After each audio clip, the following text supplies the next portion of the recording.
My name is Martha Anderson.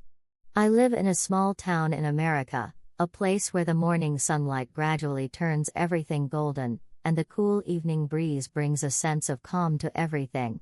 The town is usually quiet, but there has always been some kind of stir in my life. I have two sons, my older son, Michael, who is now 17, and my younger son, Ethan, who is 15. Michael is always full of energy. He excels in school, is active in sports, and has a strong presence among his friends. Sometimes I think his confidence and courage intimidate me a little, because I know that, with time, he will choose his own paths, and I may not always be ready for it. Ethan, my younger son, is calm, thoughtful, and sensitive. He often gets lost in books, lives in his inner world, but there's always a questioning look in his eyes. Sometimes he quietly shares little things with me, and I feel that he is not just my son, but also the most sensitive part of our family's emotions. Mornings in our house are always special. I prepare breakfast in the kitchen, usually pancakes, eggs, and sometimes freshly baked bread. While cooking, I often watch my children. Michael sometimes eats quickly and rushes off to school, while Ethan sits slowly, absorbed in his books. Their small squabbles always make me smile, sometimes over a game, sometimes over their favorite chair, or even over our pet dog. My husband, James, who is now in his early 50s, is often busy with his work. He is a quiet, serious, and thoughtful man. He always seems to find solutions to problems, but his mysterious nature sometimes confuses us. I know he has things he hasn't shared with us, and perhaps every day I wait for the moment when these secrets will finally come to light. Our life was ordinary, but filled with love and understanding. Every evening when we sat down at the dining table, I would listen to my children talk and teach them small but important lessons about life. Michael's eyes shone with confidence, and Ethan's eyes reflected curiosity and sensitivity. Sometimes I thought that even though my two sons are different, they are the two most precious treasures of my life. I remember when they were little, every smile of theirs felt like the greatest reward in the world to me. I wanted to be everything for them that a mother could be: companion, guide, and sometimes their best friend. Yet, I knew that one day they would choose their own paths. Thinking about it brought me joy at times, fear at times, and sometimes a deep curiosity. There were always small stories unfolding in our home. Sometimes we would look at old photographs, sometimes James would handle old letters or keepsakes.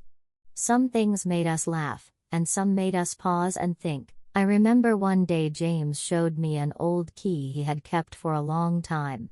He simply said, "Perhaps this will be useful one day."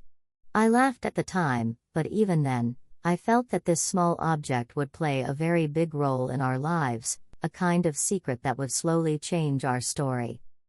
Every day, I teach my children that family is the greatest treasure. No matter how many difficulties we face, our togetherness is what keeps us strong. I know that when my sons grow up, they will make their own choices in life, but I want them to always remember that their home, me and their father, will always be there for them.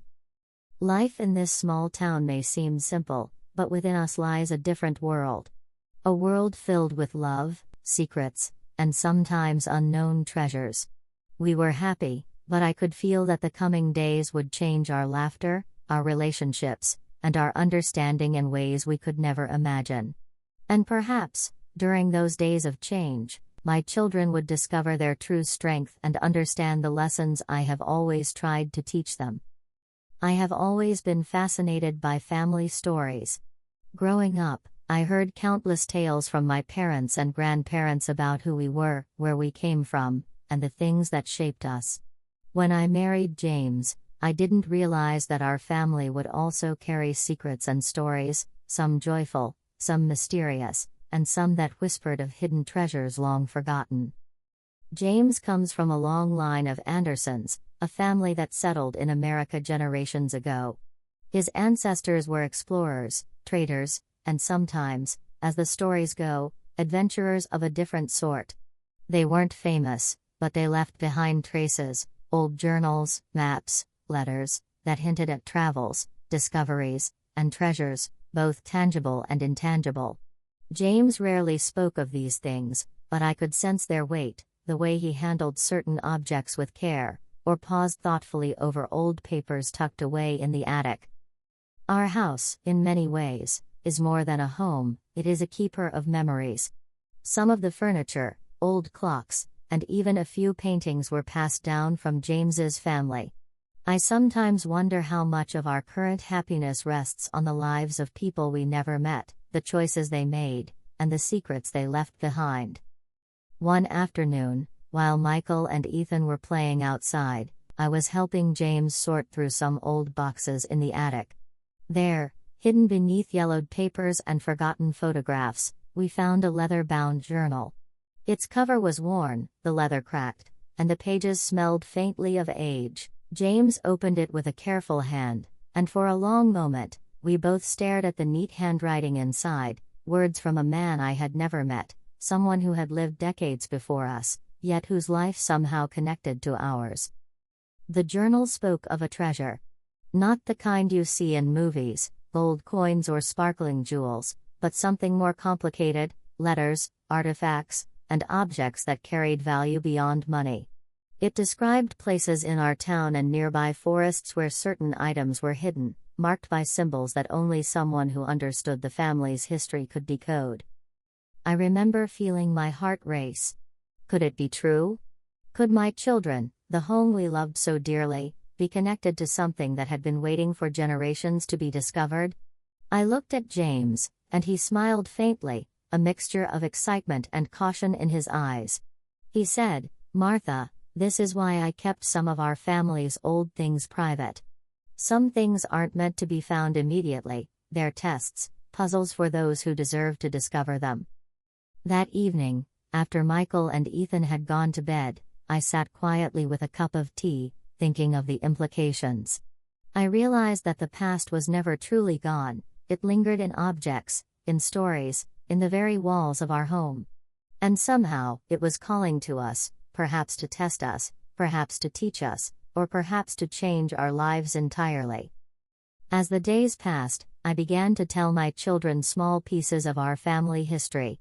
Michael loved the adventurous stories, the daring exploits of James's ancestors. Ethan was captivated by the puzzles, the mysterious symbols, and the journals that hinted at hidden secrets.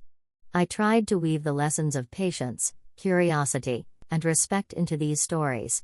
I wanted them to understand that the past is a guide, not just a tale, and that every action we take today is connected to the choices of those who came before us. Sometimes, late at night, I would find James quietly examining old maps, tracing routes with his finger, and making notes only he understood. I could feel that this treasure, hidden for decades, was more than just objects, it was a key to understanding our family, our bonds, and perhaps even our own strengths. And as I watched my children grow, their eyes sparkling with curiosity, I realized something important. Whatever the past had left behind, it was now a part of our story too. The journal, the maps, the secrets, they were threads connecting us to something bigger, something that would eventually test our courage, our trust, and the love that bound us together. I knew, even then, that the discovery of this treasure wouldn't just be an adventure, it would be a journey, one that could challenge us, unite us, and perhaps reveal truths about ourselves that we had never seen before. And I couldn't help but feel both excitement and apprehension, knowing that the past was ready to meet our present in ways we could not yet imagine. Life often follows a routine, but sometimes it's the small everyday moments that quietly shape everything. Mornings in our house had a special rhythm. I, Martha Anderson, would prepare breakfast for the kids and send them off to school. James would immerse himself in his work, and everything seemed ordinary on the surface. Michael, my older son, was always in a rush.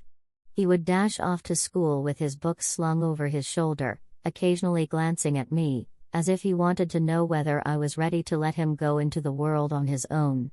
Ethan, my younger son, would get absorbed in his books, occasionally looking up at me with a shy smile, silently sharing his little thoughts and secrets in a way words could never capture. It was in these moments that I felt the most precious part of our life, the little, hidden instants that make a family's story. Sometimes I would watch James as he quietly examined the journals and maps we had discovered weeks ago. I knew he wasn't revealing everything yet, but the small hints he let slip were slowly guiding us, subtly preparing the boys and me for the secrets that awaited. One afternoon, I noticed the boys' curiosity growing.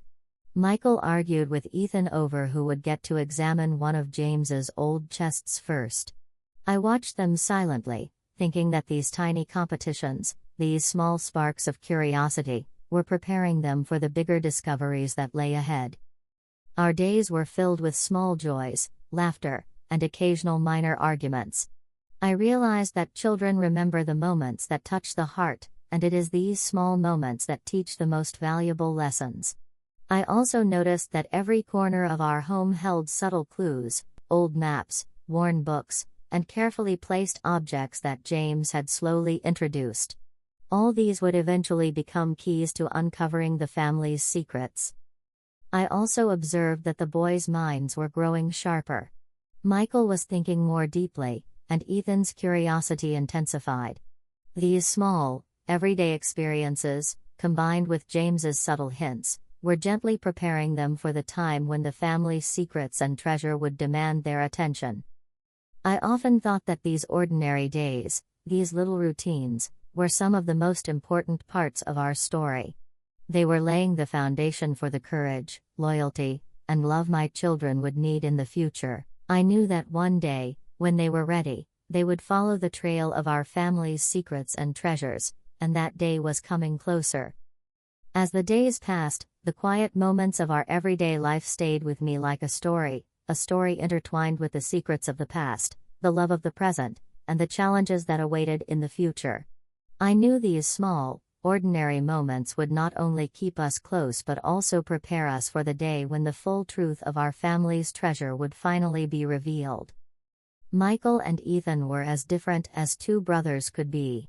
Michael was bold, confident, and always ready for action. Ethan was cautious, observant, and thoughtful in everything he did. Watching them grow up, I realized that their differences could either pull them apart or make them stronger together. Even in ordinary daily life, their personalities clashed and complemented each other. Michael would rush through his homework, eager to move on to something exciting. Ethan would take his time, analyzing every word, thinking through every decision. Sometimes, Michael would tease Ethan for being slow or overthinking things. And sometimes, Ethan would quietly point out that Michael had missed an important detail. I noticed that these interactions were more than just sibling rivalry, they were lessons in teamwork and patience. Little did they know, the very traits that sometimes frustrated each other would soon be crucial in solving the mysteries James's family had left behind. One afternoon, as I was tidying the living room, I overheard them arguing over a puzzle James had given them, a small clue hidden in one of the journals. Michael wanted to guess boldly and take action immediately, while Ethan insisted on thinking it through carefully. I smiled to myself. This was exactly the balance they would need, courage tempered by caution, energy guided by thoughtfulness. I gently reminded them, both of you have your own strengths. Don't forget to listen to each other. Sometimes the answer lies in combining what you know. They nodded, half embarrassed, half understanding. Over time, I could see the bond growing stronger. They were learning to respect each other's approach, even if it meant disagreeing. The tiny competitions, the teasing, and the arguments, all of it was preparing them to face challenges together. I knew that when the real adventure began, when the family's secrets and treasure demanded courage and teamwork, Michael and Ethan would need each other more than ever. Sometimes, at night, I would watch them in their rooms. Michael scribbling ideas, Ethan tracing symbols from the journal. They were unknowingly training themselves for what was coming, and I felt a quiet pride, knowing that these small lessons in sibling dynamics were quietly shaping the heroes my children were destined to become. I also realized that their differences were a reflection of our family. Just as James and I had our own strengths and secrets, my sons had theirs. And perhaps that was the real treasure, not gold or jewels, but the bond, courage, and understanding that would carry them through the challenges that lay ahead. I have always known that James carries his secrets carefully, like a delicate artifact he doesn't want anyone to touch. Some of these secrets were small, harmless things, a hidden letter, a forgotten photograph, but others hinted at something far bigger, something connected to our family's past, and perhaps, even the treasure that had been quietly waiting for us. There were moments when I would see James lost in thought, staring at old maps or journals for hours. He never spoke of what he was thinking. Sometimes I would approach him, trying to ask, but he would smile faintly and say, "Not yet, Martha. Some things must wait until the time is right." And I would nod, understanding that this was his way of protecting us, even though it left me curious and occasionally anxious. I began to notice subtle patterns. The way he handled certain objects, the way he paused at specific passages in the journals, or the way he sometimes glanced at Michael and Ethan when mentioning a story from his family's past, it all hinted that he knew more than he was letting on. I could feel that his secret wasn't just about old family treasures, but about something that could change the way we understood our family, and even the boys' future.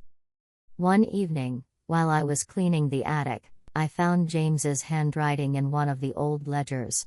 It wasn't just notes about our home or accounts, it was something else entirely.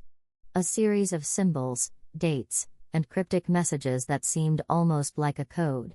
My heart raced. Could it be that James had discovered more about our ancestors than he had ever shared? Or was this some puzzle he had been working on, waiting for the right moment to reveal? I thought of my sons. Michael, bold and impatient, might charge ahead without understanding the full story. Ethan, careful and analytical, would approach it differently. The balance they had been learning in their sibling dynamics suddenly seemed even more crucial. And James, he knew this. His secret wasn't meant just to protect us, it was a way to prepare us, to shape us, so that one day we could face the challenge hidden in the past. Sometimes, late at night, I would sit beside him in the study. He would be quiet, scribbling or reading, and I would watch the flicker of thought in his eyes. I understood, perhaps better than the boys did, that James's secret was the key to everything, the treasure, the family history, and the lessons that our children needed to learn. But like all secrets, it carried weight, a kind of responsibility. And I knew that revealing it too soon could disrupt the delicate balance we had built in our family. I realized then that life is not just about what is visible, the laughter, the arguments, the daily routines, but also about what is hidden beneath the surface. James's secret was a reminder that our family's story was more than ordinary, and that the path ahead would demand courage, intelligence, and trust. And I also knew that one day, Michael and Ethan would have to face this secret themselves. Until then, my role was to guide them, to nurture their curiosity, and to prepare them quietly for the adventure that was waiting for us all. The more I thought about it, the more I understood that James's secret was not just his alone, it was ours, part of the invisible thread that connected past, present, and future. And perhaps, when the time was right, it would lead us to something remarkable, something that could test our family bonds, reveal hidden truths, and challenge everything we thought we knew about our lives. I remember the day we found the treasure map as though it were yesterday, even though it has been weeks since that quiet, ordinary morning. Life had been going on in our usual rhythm, Michael racing through his homework, Ethan carefully tracing patterns in his books, and James quietly studying the journals and ledgers he had been keeping. But that day, everything shifted. It began when I was helping James organize the attic. We had already discovered old journals, letters, and strange symbols, but there was one dusty corner we hadn't yet explored. James lifted an old wooden chest with a hesitant look, as if he wasn't sure whether opening it was a good idea. I felt my heart beat faster. I had a sense that this chest held something important, not just for us, but for our future. Inside the chest, beneath layers of old papers and fabric, lay a rolled-up piece of parchment. The edges were frayed, and the ink had faded with age, but I could see immediately that it was no ordinary paper. James carefully unrolled it, and together we saw a map, an intricate, hand-drawn depiction of our town and surrounding areas, with strange markings, symbols, and locations that seemed familiar yet mysterious. Michael's eyes would have lit up if he had been there. I could already imagine him leaping forward, trying to follow every path on the map, eager for adventure. Ethan, on the other hand, would have studied each symbol, analyzing every line and curve, trying to understand what it meant before taking a single step, and I realized, with a mixture of excitement and fear, that both approaches would be needed if we were ever to uncover what this map promised. James looked at me, a serious expression on his face, and said, "Martha, this is not just a game. This map belonged to my ancestors. It shows places where objects of value were hidden, items that are part of our family's history. But there is more here than treasure. It is also a test, a way to teach whoever finds it about responsibility, patience, and courage." I carefully studied the map myself. Some locations were places I recognized from our walks in the town: the old oak tree near the river, the abandoned barn at the edge of the forest, the rocky hill where the boys liked to play. But there were also markings I had never seen before, symbols that seemed coded, almost like puzzles left behind intentionally by James's ancestors. I thought of my sons. Michael's impulsiveness could be a strength, but only if tempered by Ethan's patience. And Ethan's caution would serve them well, but only if he learned to trust his instincts and act when the moment demanded it. I realized, more clearly than ever, that this map was not just a piece of paper, it was a bridge between the past and the present, between what our family had been and what we were destined to become. That evening, we gathered around the dining table, though the boys were not yet aware of the full significance of what we had found. I held the map in my hands, feeling its weight, not just in paper, but in possibility. I could sense that this discovery would change everything. It would spark curiosity, tests of trust, and perhaps even conflicts, but it would also bring lessons, adventures, and bonds that could never be broken. For the first time, the treasure was no longer just a story, a hidden thought, or a distant dream. It was real.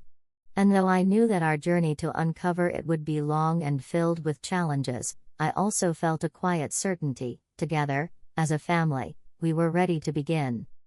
The morning after we discovered the map, the house felt different. Even the sunlight seemed sharper, casting shadows that hinted at secrets waiting to be uncovered. I could feel an unspoken tension mixed with excitement. The boys were buzzing with curiosity, even before we fully explained what the map represented. Michael was the first to notice it on the table. His eyes lit up immediately, and I could see the spark of adventure in them. "Is this real?" he asked, reaching for the map with both hands. "Are we really going to find something?" I smiled, feeling both pride and a little apprehension. "It's real, Michael," I said gently. "But it's not a simple adventure. This map is part of our family's history. There's more to it than just treasure. There are clues, puzzles, and responsibilities. You will need to think carefully and work together." Ethan, on the other hand, approached the map with quiet caution. He traced the symbols with his finger, reading every line, every mark. "Mom," he said slowly, "these symbols. They're like codes. Whoever created this didn't want it to be easy. We'll need to figure out what each one means." I watched them, noticing the way their personalities shone through. Michael wanted action immediately, Ethan wanted analysis first. I realized then that the map was not just a treasure, it was a mirror reflecting their strengths and weaknesses. Their reactions told me something important: they were ready, in different ways, to take on what lay ahead. James remained calm, as always. He watched from the side, observing their excitement without giving much away. There was a pride in his eyes, but also a hint of caution. I could sense that he was weighing the risks and rewards silently, preparing for the moment when the boys would need guidance, without realizing it themselves. I felt a mixture of emotions as well. Excitement, of course, but also the weight of responsibility. This map was a doorway to something extraordinary, but I knew it could also bring challenges we hadn't anticipated, tensions between the boys, difficult choices, or even outside threats. Still, I trusted that together, we could face whatever came our way. Later that evening, we gathered as a family around the table. I explained more of what we knew about the map, the journals, and James's family history. Michael listened eagerly, asking questions and imagining the adventures that awaited. Ethan asked precise questions, pointing out details on the map that even I had overlooked. And James remained quiet, occasionally nodding, letting the boys' imaginations and curiosity grow naturally. It was in that moment I realized something profound.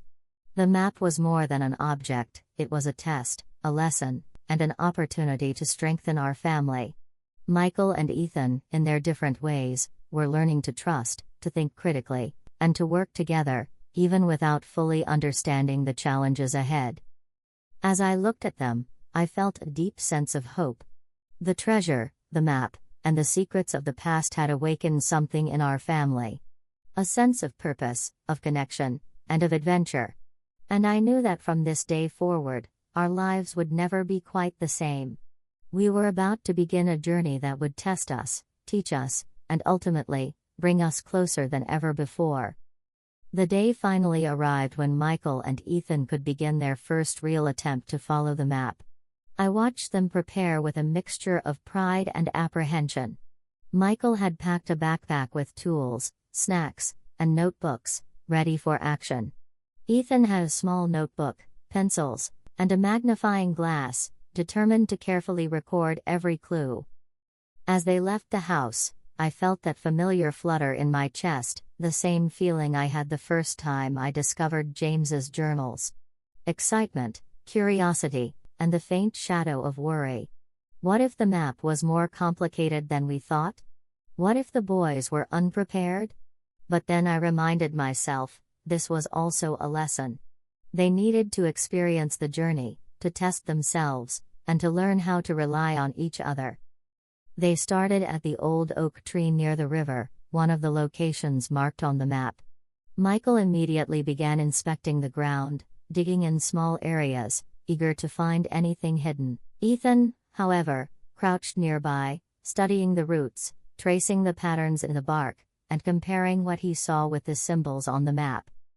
I could see the dynamic I had always observed between them. Michael's energy was thrilling, but sometimes reckless. Ethan's careful approach kept him grounded, noticing details Michael often missed. Together, though, they complemented each other perfectly, even if they didn't realize it yet. Hours passed as they moved from one location to another. Some clues were easy, almost playful, a marking carved into a tree, a stone arranged differently from the rest, but others were harder, demanding thought, patience, and teamwork. I stayed close enough to watch, but far enough to let them solve the puzzles on their own. At one point, Michael grew frustrated. "We've been here forever. We'll never figure this out," he complained, brushing dirt off his hands. Ethan placed a hand on his brother's shoulder. "Wait. Look at the bark here. See this symbol? It matches the one on the map. We just have to think like they did." I felt a quiet swell of pride. This was more than a treasure hunt, it was teaching them patience, observation, and the importance of listening to one another. Even in small victories, I could see them learning lessons that would last far beyond the treasure. As the sun began to lower in the sky, they returned home, tired but thrilled. They hadn't uncovered the treasure yet, but they had found the first clues, deciphered small puzzles, and most importantly, worked together. I could see it in their faces, the spark of determination, the thrill of discovery, and the growing bond between them as brothers. Later, at dinner, I spoke gently with them. "Remember," I said, "the journey is as important as the destination. Each clue teaches you something, not just about the treasure, but about yourselves and each other. Michael nodded enthusiastically, and Ethan smiled quietly, absorbing every word. That night, as I watched them fall asleep, I realized something profound.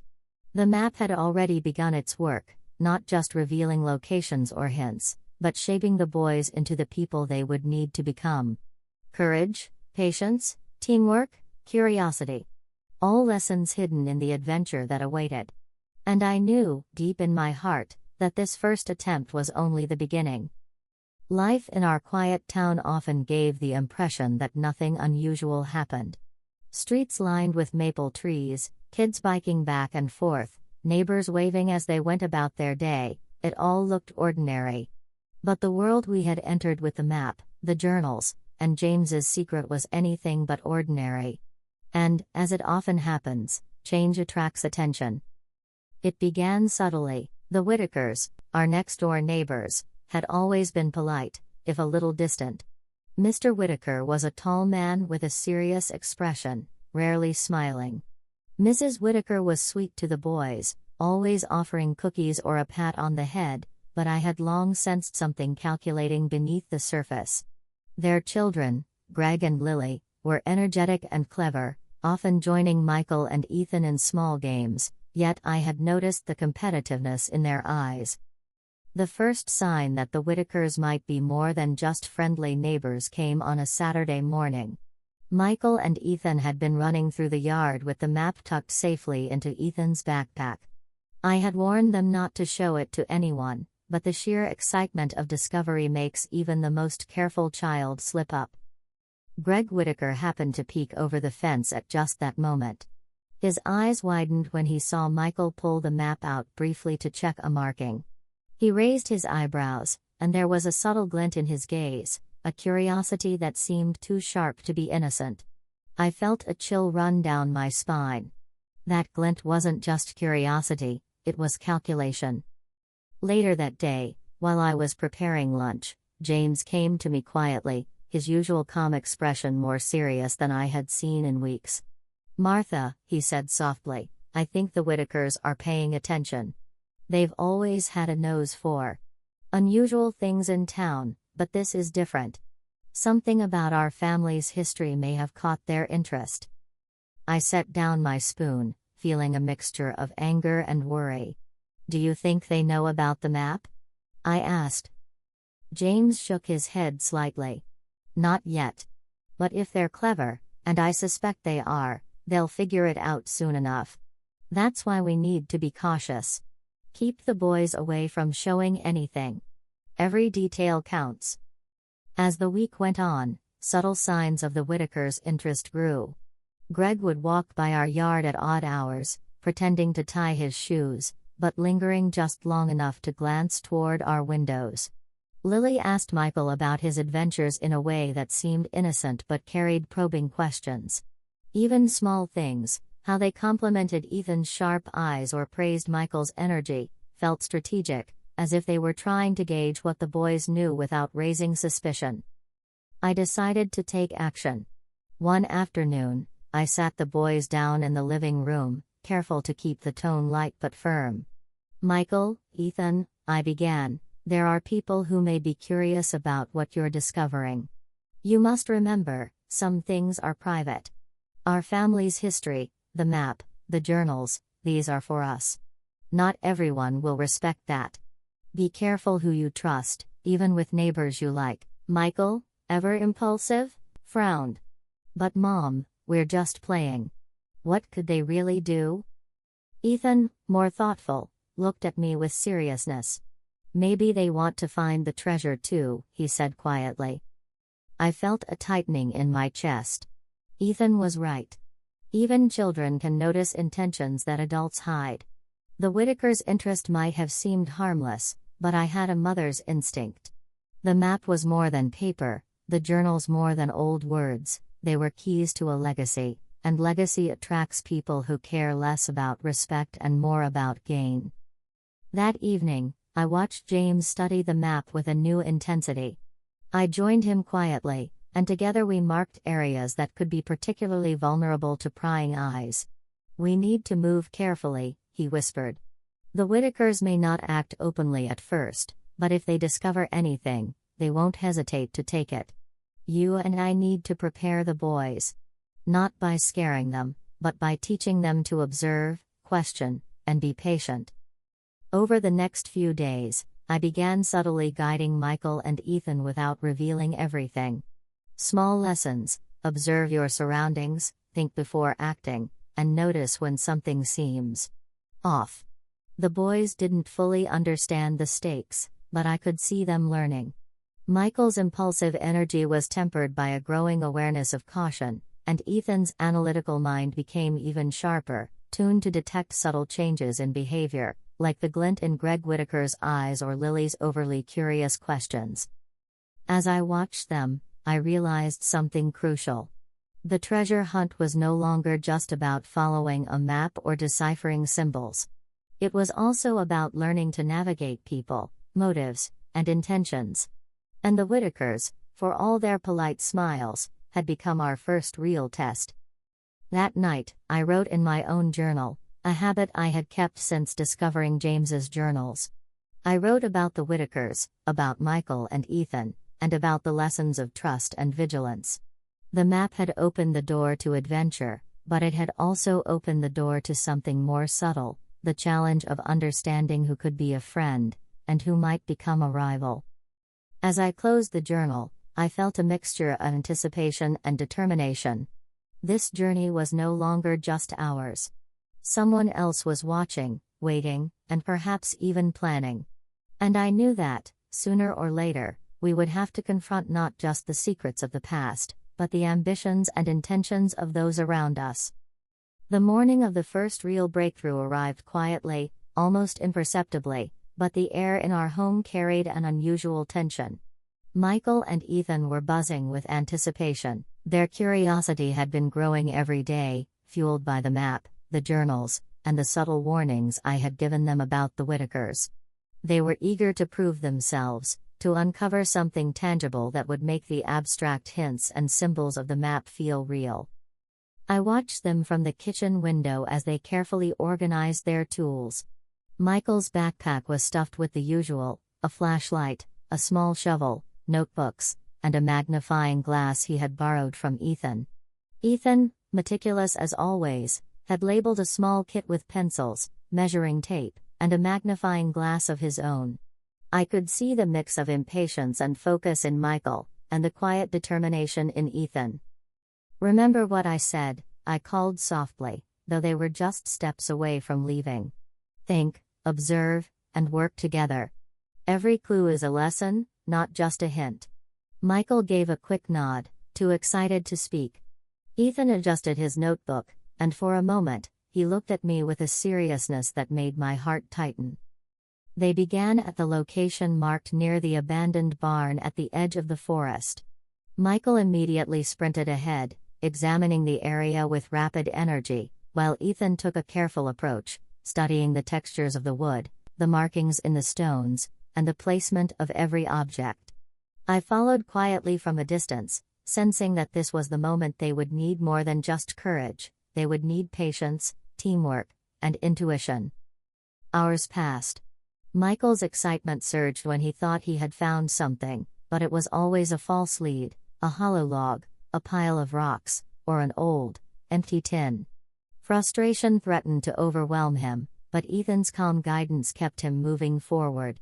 "Wait," Ethan said at one point, crouching near a cracked stone by the barn's corner. "The symbol matches the one on the map, but it's not just the stone.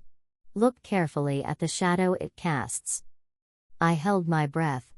It was exactly what I had hoped they would do: notice the small, hidden details that could reveal the clue. Michael leaned in, squinting at the subtle markings in the mossy shadow. Slowly, carefully, they uncovered a small compartment beneath the stone, hidden perfectly from casual view. Inside lay a small wooden box, carved with the same symbols that had appeared in the journals. Michael's hands trembled slightly as he opened it. Inside were 3 old coins, a folded note, and a tiny, intricately carved key. Their eyes widened with disbelief and awe. For a moment, neither spoke. They were too captivated by the tangible proof that the map was real, that the family's secrets were no longer just stories. When they finally looked at each other, there was a spark, a mixture of triumph, pride, and the realization that teamwork had brought them this far. Michael smiled widely at Ethan. "We did it. We actually did it." Ethan allowed himself a quiet smile, knowing that their patience had been just as important as Michael's courage. I approached them carefully, not wanting to spoil the moment. Seeing the boys' faces lit with excitement and satisfaction filled me with a deep sense of pride. "You both did wonderfully," I said softly. "But remember, this is only the beginning. Each clue is part of a bigger story, and there's still much to discover. Patience and careful thinking will take you further than rushing ahead." That night, as I watched them recount every detail at the dinner table, I noticed something remarkable. The Whitakers, who had been lurking in subtle ways, had noticed the activity in our yard. I could feel it, the tension of unseen eyes, the faint awareness that someone else was watching, waiting, and possibly plotting. I wrote in my journal later, reflecting on the day. This first clue was more than a small victory, it was the foundation for the challenges ahead. It had tested courage, observation, and collaboration. It had strengthened the bond between Michael and Ethan. And, most importantly, it had reminded me that the journey was just beginning. The treasure was no longer an abstract concept, it was real, it was within reach, and others were starting to notice. As I closed the journal, I felt a mixture of excitement and caution. The path ahead would not be easy. The clues would become harder, the puzzles more intricate, and the rivalry, both hidden and overt, would grow. But for now, watching my sons' faces glow with the thrill of discovery, I knew we had crossed the first true threshold into the adventure that had been waiting for us for generations. The days after Michael and Ethan solved the first clue were filled with a restless energy. The boys were buzzing with excitement, their minds racing with possibilities, while I tried to maintain a quiet vigilance over everything. I had hoped that the Whitakers would remain distant, curious but harmless.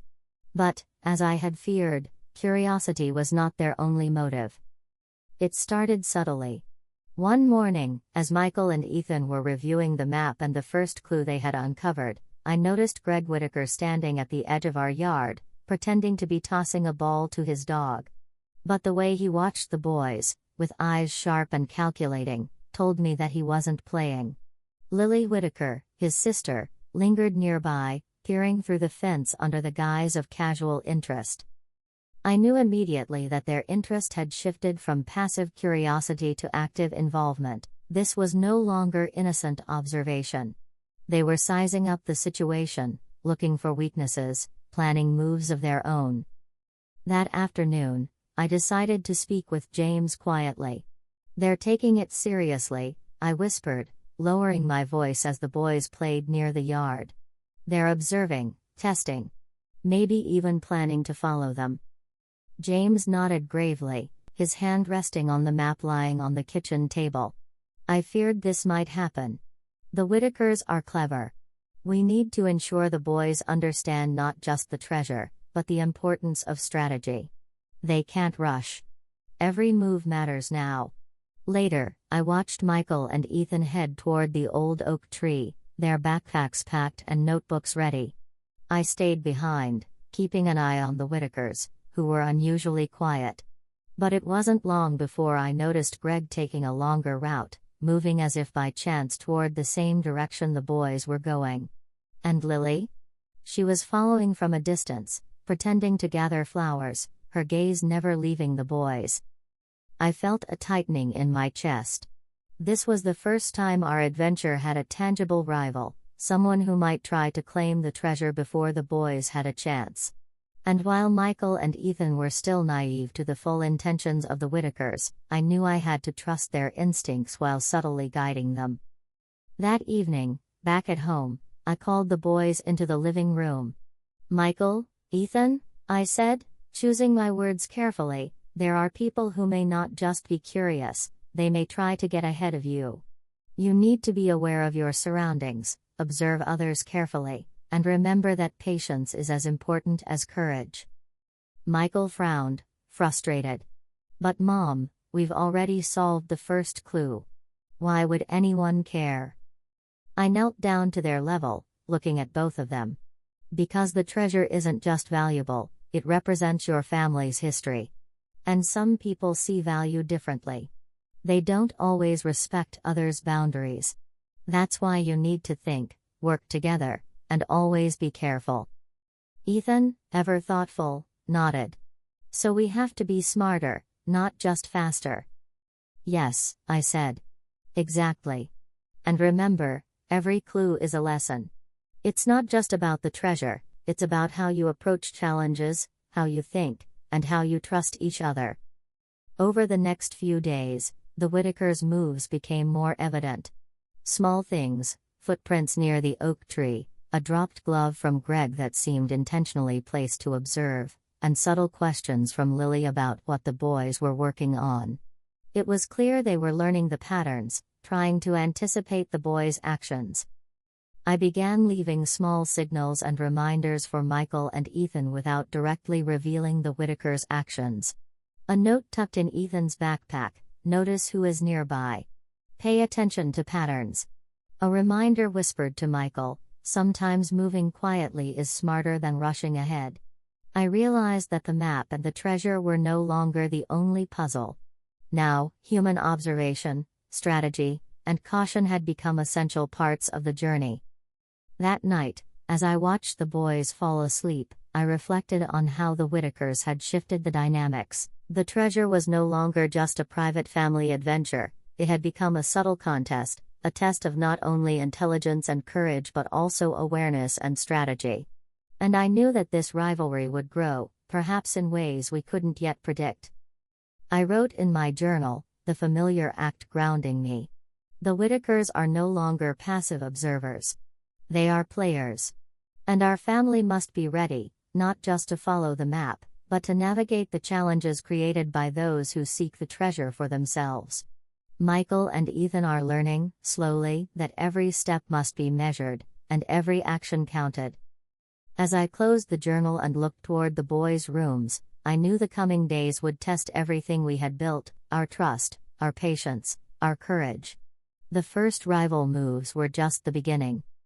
The first real danger arrived quietly, almost as if it had been waiting for the right moment to reveal itself. Michael and Ethan were already growing confident after solving the first clue, their excitement fueling each step. I could see it in their faces. They felt capable, unstoppable even. But life, as I had learned, rarely allows confidence to exist without challenge. It was a cloudy afternoon when I noticed something strange. The boys had ventured toward the wooded hill near the old riverbed, a location marked on the map with a symbol I hadn't fully understood myself. I decided to follow from a distance, keeping James in the loop. We had agreed not to interfere unless necessary, but something in the air felt different that day. The moment I rounded the bend near the edge of the trees, I noticed subtle signs: a broken branch, footprints in the soft mud, and a faint rustle in the underbrush. My heart tightened. This was no longer about playful curiosity or the Whitakers' quiet observation. Someone, or something, was watching, waiting, perhaps even laying a trap. Michael, full of bravado, led the way. He sprinted ahead, calling back to Ethan to hurry. Ethan, more cautious, slowed, eyes scanning every detail, noticing patterns that Michael ignored. I felt a mix of pride and fear: pride that they were learning to complement each other, fear that they were stepping into a situation neither fully understood. Suddenly, a low snap echoed through the trees. A thin branch gave way beneath Michael's foot, startling him. He froze, and I saw his face shift from excitement to sudden alertness. Ethan, standing a few feet behind, immediately crouched, scanning the surrounding trees and bushes. "Someone's here," he whispered, almost to himself, but loud enough for me to hear. I moved closer, keeping hidden behind a tree, and saw movement ahead. A shadow flitted between the branches. It wasn't a deer, it wasn't the wind. My heart pounded. This was the first moment when the adventure became dangerous, when the treasure was no longer just a game or puzzle. The boys didn't notice immediately, but their instincts were growing sharper. Michael's hands tightened around a small stick he had picked up, ready to defend, while Ethan quietly traced the nearby ground, analyzing the disturbed leaves and broken twigs. I realized that this hidden danger, whatever or whoever it was testing them in ways the map alone never could. Then, without warning, a rustling grew louder. A figure emerged from the trees, moving deliberately toward the boys. My stomach clenched. I recognized the posture, the careful, calculated movements. It wasn't a wild animal. It was someone trying to remain unseen, someone who had probably been tracking their progress. My thoughts raced to the Whitakers, but I couldn't be sure. Whoever it was, the first true threat to the boys' safety had arrived. I called out softly, but firmly, "Michael. Ethan. Be careful." The boys froze for a moment, then immediately recognized the urgency in my voice. Michael lunged toward Ethan, shielding him instinctively, while Ethan's mind raced, trying to find a safe path through the trees. The shadow paused, hesitated, then retreated slightly, but not entirely. It was a warning, a subtle message: the path ahead would not be simple, and the treasure would not be claimed without vigilance, courage, and wisdom. Later, as we gathered back at home, I spoke to the boys carefully, trying to keep them calm while emphasizing the lesson. "Today," I said, "you learned something important. The adventure isn't just about solving clues. It's about noticing what's around you, trusting each other, and understanding that there are risks we can't always predict. The treasure will test you in many ways." Michael, still catching his breath, nodded. "I get it, Mom. We need to be ready for anything." Ethan, quietly thoughtful as always, added, "We need to think before we move. Even if we're excited, we can't let our guard down." That night, I wrote in my journal, the words spilling out with a mixture of relief and concern. The hidden danger had appeared, not as a dramatic confrontation, but as a subtle, powerful reminder. The treasure, the map, and the secrets were real. And now, the stakes were no longer just curiosity or competition, they were about safety, strategy, and survival. I knew, deep in my heart, that this was only the beginning. The boys had passed the first real test of courage and awareness, but many more challenges lay ahead. And if they were to succeed, they would need to combine their strengths, Michael's daring and Ethan's careful planning, in ways they had never imagined. The day the boys decided to try the key, I could sense the anticipation in the air even before they spoke a word. After the hidden danger in the woods, Michael and Ethan had been unusually focused, their usual playful energy tempered by the lessons of caution and observation. The key they had found in the first clue had been lying on the kitchen table for days, each boy staring at it, turning it over in his hands, imagining what lock it might open. I watched them from the doorway as they spread out the journals, the map, and the first clue items across the living room table. Michael was impatient, eager to test the key immediately, while Ethan was meticulous, studying every symbol etched into its surface. The key wasn't ordinary, it was small but intricately carved, with patterns that matched some of the symbols we had seen in the journals and on the map. "Mom," Michael said, "I just want to see if it works. It's probably for the next chest or something. We have to try it." I smiled, though I felt a quiet anxiety. "Patience, Michael. Sometimes you need to understand the puzzle first. The key isn't just about opening locks, it's about understanding what it protects. Think before you act." Ethan nodded, his finger tracing the grooves carefully. "The symbols match the drawing here in the journal," he said, pointing to a page I hadn't paid close attention to before. "See? If we align the symbols the right way, it could show us the location or method to use the key." For hours, the boys experimented. Michael tried to force the key into small compartments and old locks we had collected over time, while Ethan measured distances, aligned symbols, and compared angles. I stayed nearby, guiding subtly without interfering, reminding them to notice details, check the environment, and think critically. At one point, Michael groaned in frustration. "Nothing fits. Maybe this key is useless." Ethan, calm as always, shook his head. "No, it's not useless. We're missing something. Look here, the symbol on the key matches the symbol near the barn, but rotated. Maybe orientation matters." Slowly, carefully, they pieced it together. The key wasn't just meant to fit a lock physically, it was part of a sequence, a symbol-based puzzle that required aligning shapes in a particular way. Michael had to control his impulsiveness, Ethan had to act decisively when the moment came, and together, they discovered the alignment that would unlock the next clue. Finally, after hours of trial and observation, they succeeded. A hidden compartment within the barn floorboards slid open, revealing a small wooden box.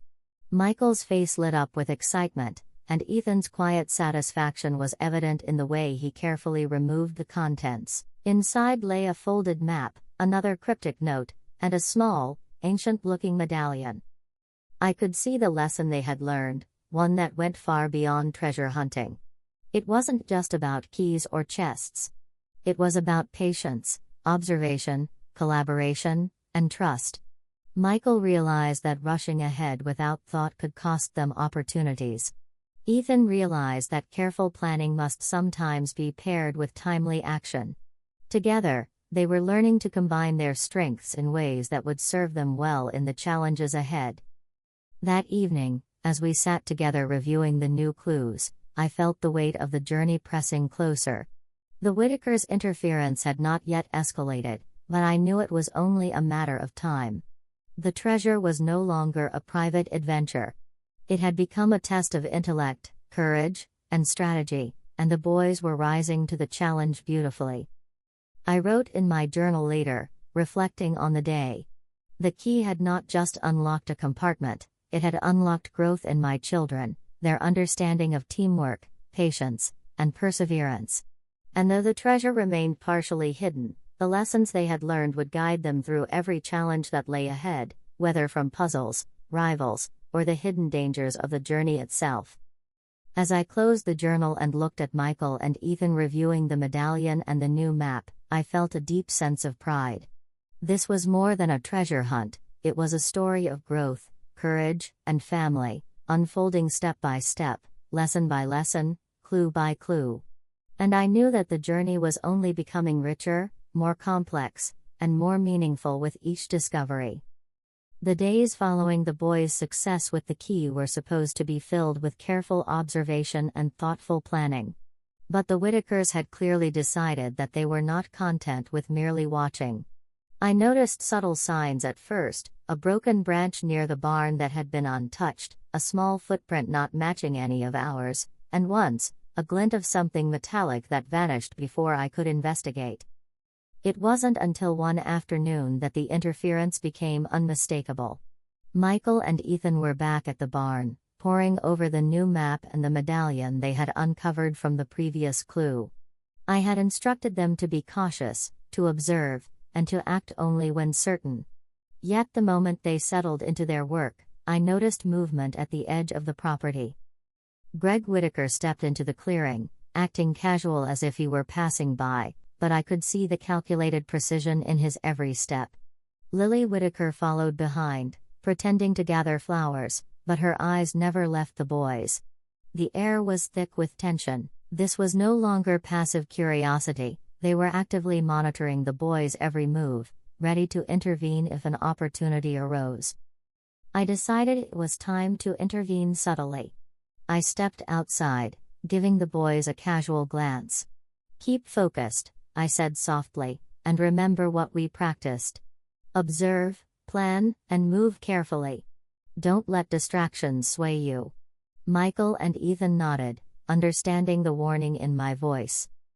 The Whitakers did not attempt to hide entirely, but their presence was intrusive enough to disrupt the boys' focus.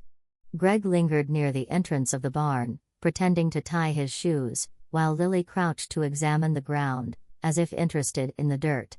But their attention was not on the dirt, it was on the map, the medallion, and the boys' actions. I could sense Michael's frustration building. He wanted to confront them, to chase them away, to assert that the adventure was theirs alone. Ethan, however, remained calm, analyzing the Whitakers' behavior. He whispered to Michael, "They're testing us. Watch what they do, but don't react too quickly. We can use this to our advantage." For hours, the boys worked, adapting to the interference. They shifted positions, covered their notes, and created small diversions to mask their progress. I stayed close, silently guiding them when needed, teaching them the subtle art of observation and strategy without revealing too much about what I knew. By late afternoon, their perseverance paid off. They discovered a hidden marking on the barn wall, partially covered by ivy, a symbol matching the medallion's design. Michael's eyes widened with excitement, and Ethan carefully traced the lines, noting the precise placement relative to the sun and the surrounding trees. The Whitakers, who had been observing from a distance, seemed to hesitate, uncertain about what they were seeing. It was a small victory, but an important one. The boys had learned to continue their progress despite interference, to rely on their skills, and to trust each other even when distractions threatened to derail them. I felt a surge of pride mixed with worry, pride at their growth, worry at the increasing boldness of our rivals. That evening, as we gathered in the living room, I addressed the boys gently but firmly. "Today, you faced more than a puzzle. You faced distraction, observation, and potential interference. And yet, you continued. This is just as important as the treasure itself. Courage, patience, and strategy, these will carry you farther than speed or strength alone." Michael, still flushed with excitement, nodded eagerly. "We did it, Mom. We figured out their tricks." Ethan, quietly thoughtful, added, "And we saw how they think. That will help us next time." I watched them with a deep sense of foreboding and hope. The Whitakers' interference had escalated, yes, but it had also forced the boys to grow in ways the treasure map alone never could. The adventure was no longer just a hunt for hidden objects, it was a test of character, strategy, and resilience. Later that night, I recorded the day's events in my journal. I wrote about the boys' ingenuity, the Whitakers' boldness, and the lessons hidden within the interference. This was no longer a simple treasure hunt. It was a delicate dance of observation, intelligence, and courage. And I knew that as the boys moved forward, the Whitakers would continue to escalate, forcing them to adapt, learn, and grow in ways none of us could yet fully predict. The treasure, the keys, and the map were still ahead, but now, so was the challenge of rivals. And in my heart, I knew that overcoming this challenge would teach the boys more than any clue ever could. It was a gray, windy afternoon when the unexpected ally appeared, a moment so ordinary it could have been overlooked, yet it would change the course of our adventure in ways we couldn't have anticipated. The boys were poring over the map again, trying to make sense of the markings they had discovered with the key, while the Whitakers' recent interference had made them more cautious than ever. I was tidying up the living room when a knock came at the door. Startled, I glanced at the clock. It was late for visitors. I opened the door to find a man standing there, tall and slightly stooped, with a weathered face and kind, alert eyes. He held a small leather satchel slung over his shoulder. "Hello," he said softly, but with a tone that suggested he had something important to convey. "My name is Henry Lawson. I believe you and your family are working on something unusual. And I think I can help." I blinked, unsure whether to trust him. The boys were peeking from behind the doorway, curiosity evident in their wide eyes. I studied Henry for a long moment, trying to read his intentions. There was something earnest in his gaze, something that suggested he genuinely wanted to assist, not exploit. "Unusual? What do you mean?" I asked cautiously. Henry reached into his satchel and pulled out a small, folded parchment. "I've been following this family's history for years," he explained. Your husband's ancestors were involved in a series of discoveries and puzzles, much like the one you're currently navigating. I have information that could help you understand the map, the key, and the clues you've already uncovered." Michael practically bounced on his toes, eyes shining with excitement. "So you know about the treasure?" he asked eagerly. Henry smiled, but it wasn't a smug or boastful smile. It was gentle, patient, and understanding. "I know enough to help you avoid some mistakes, and to guide you through certain puzzles that could be dangerous if approached incorrectly. But the treasure, finding it, is up to you.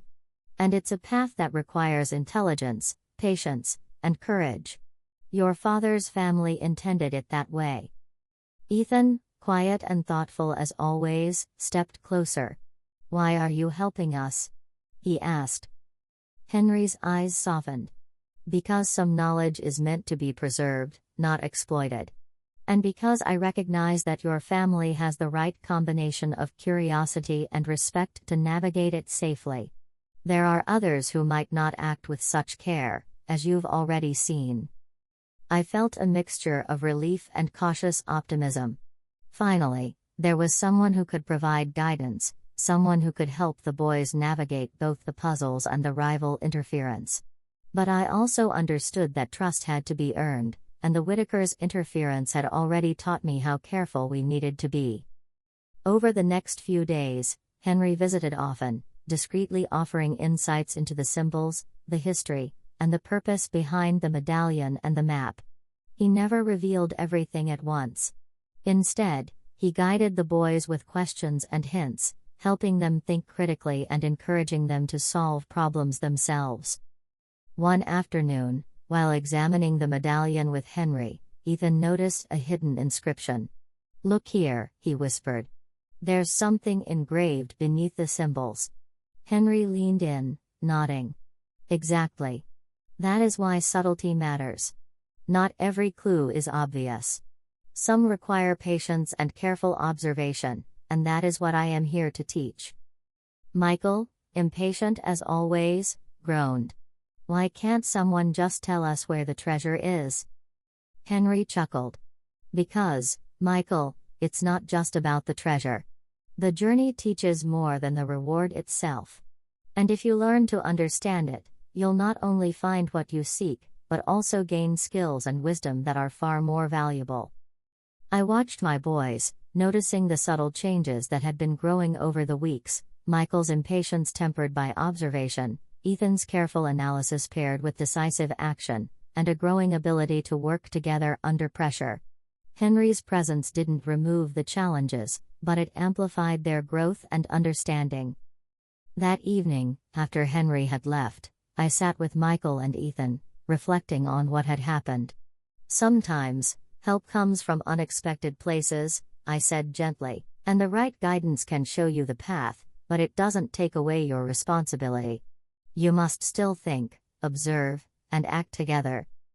Michael nodded, still buzzing with energy. "It's like having a secret helper." Ethan smiled quietly. "Someone who guides us, but doesn't solve it for us. That's actually really smart." I felt a deep sense of relief and hope. Henry's arrival had changed the dynamics, not by removing the challenges, but by giving the boys the tools and understanding they needed to navigate them.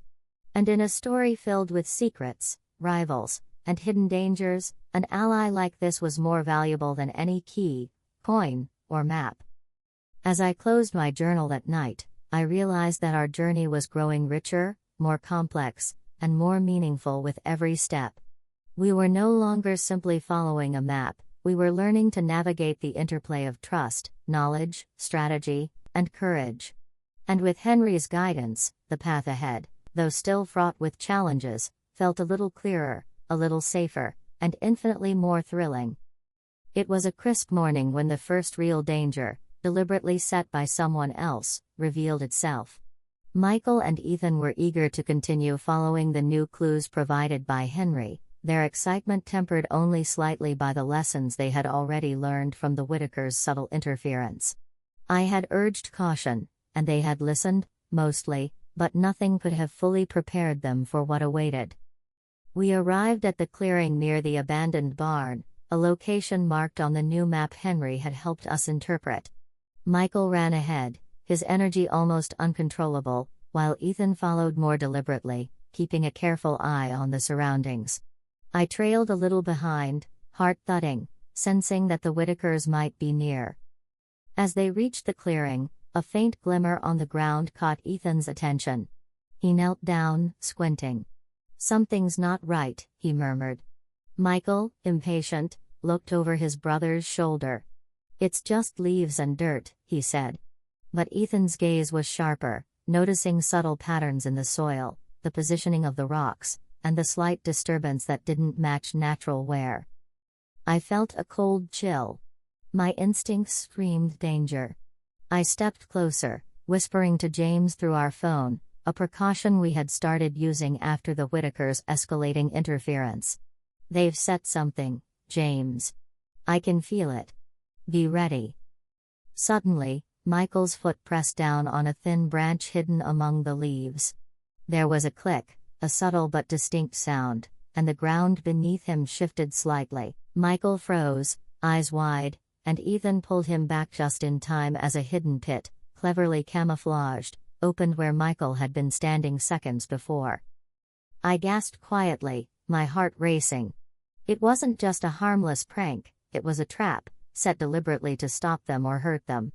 I ran forward, keeping a cautious distance, while Henry, who had followed us discreetly, arrived from the opposite side of the clearing.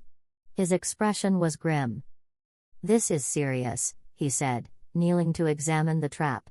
"This isn't just observation anymore. Someone knows how to create obstacles that can be dangerous. They're escalating, and we need to be extremely careful." Michael, shaking off the fright, clenched his fists. "Who would do this? The Whitakers?" Henry didn't answer immediately, but his eyes flicked toward the edge of the trees where movement had been glimpsed earlier. "Possibly. Or someone else who knows about your family's history. But whoever it is, they're clever, and they're willing to take risks to stop you. This is more than a game now." Ethan, always the analytical one, examined the trap carefully. "It was triggered by pressure," he noted. "And the placement of the pit is strategic, it forces the path in a certain direction. Whoever set it understands the map, the clues, and the boys' likely movements." I placed a hand on Michael's shoulder, feeling his tension. "Remember what we've practiced," I said gently. "Observation, patience, teamwork. This is exactly the kind of challenge that will teach you more than the treasure itself. Don't panic. Think, work together, and stay calm." With Henry's guidance, the boys carefully mapped out a safe path around the trap. Michael took the lead, following Ethan's instructions to avoid triggering any other hidden dangers. I stayed close, my eyes constantly scanning the surroundings. Every shadow, every branch, every unusual glint could be a signal of another trap. By the time they safely reached the far side of the clearing, Michael and Ethan had learned something invaluable: courage alone wasn't enough. Bravery had to be paired with careful observation, strategic thinking, and trust in one another. The trap had been a frightening ordeal, but it had also strengthened their awareness, their focus, and their resilience. That evening, as we gathered in the living room, I spoke to the boys gently but firmly. "Today, you learned a very important lesson. The journey to find the treasure isn't just about following the map. It's about understanding danger, noticing what others might do, and moving carefully. You passed the first real test of awareness and teamwork. I am proud of you both." Michael, still flushed from the adrenaline, nodded slowly. "We need to be smarter. Faster doesn't always mean better." Ethan, quietly reflective, added, "And we need to think 2 steps ahead. Whoever set the trap wants to stop us, but we can outthink them if we work together." I felt a mixture of relief and lingering concern. The Whitakers, or whoever was behind the trap, had made it clear that the adventure was no longer just an intellectual challenge. Danger was real, and vigilance would be essential. Yet, seeing the boys respond with courage, intelligence, and cooperation, I realized that they were growing into the kind of team who could face these trials, and ultimately, reach the treasure. That night, I wrote in my journal, my hand trembling slightly from lingering tension. The trap had been a stark reminder: the map, the keys, the clues, they were only part of the story. The journey also required awareness, strategy, and an understanding of human nature. And I knew, deep in my heart, that this was just the beginning of more dangerous challenges to come. The morning after the trap incident, the air in our home felt charged with a mix of determination and caution. Michael and Ethan were quieter than usual, their excitement tempered by the lessons of yesterday. The treasure, once a thrilling adventure, now carried a weight of responsibility they could feel in their bones. Even Michael's impulsive energy had been tamed slightly by the encounter with danger. Henry arrived mid-morning, carrying a small satchel filled with parchment, magnifying glasses, and other tools that seemed oddly ordinary until you understood their purpose.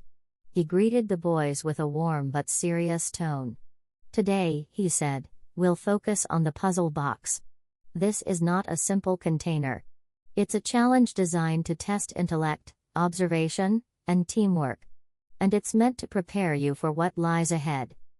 The boys gathered around the table as Henry carefully opened the satchel. Inside was a small wooden box, intricately carved with symbols, compartments, and tiny moving pieces that could slide, rotate, and shift. The carvings matched patterns we had seen on the map, the medallion, and in James's journals. Michael's eyes sparkled with excitement. "Finally! Something we can open." Ethan, more cautious, leaned closer. "It's not that simple. Look at the symbols. They're all interconnected. One wrong move could lock it permanently, or worse, erase our progress." I watched quietly from a corner of the room, my heart swelling with pride. The boys had grown so much in the weeks since the adventure began, their curiosity balanced with careful observation, their courage paired with thoughtfulness, and now, this puzzle box was more than a test of skill, it was a test of their ability to work together under pressure. For hours, they experimented. Michael would slide a piece impatiently, while Ethan analyzed its movement and connection to other symbols. They argued occasionally, Michael growing frustrated at the slow progress, Ethan urging caution, but each disagreement ended in compromise, each mistake became a lesson, and each tiny success fueled their determination. Henry guided them subtly. "Notice the alignment," he would say, or, "observe the shadows and angles. They can reveal patterns not obvious at first glance." He never gave the solution, but his hints sharpened their perception and forced them to think critically.